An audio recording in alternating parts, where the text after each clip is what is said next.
नाशिक मुंबई महामार्गावर राजूर फाटा येथील करिश्मा ढाब्याजवळ आज दिनांक 2 सप्टेंबर रोजी सकाळी 8:30 वाजता दोन कारची समोरासमोर धडक होऊन भीषण अपघात झालाय।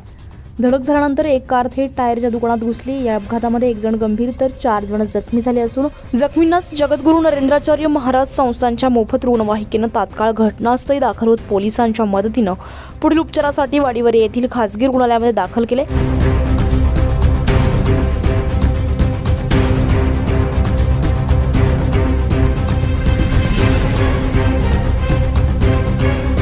जखमींची नावे संजय एकनाथ मेदडे वय वर्ष 36, समाधान संपत मेदडे वय वर्ष 31, ज्ञानेश्वर काळू धात्रक वय वर्ष 41, काशीनाथ सांगळे वय वर्ष 45, संदीप लहाणू बागुल वय वर्ष 47 राहणार मोडाळे तालुका इगतपुरी अशी आहेत।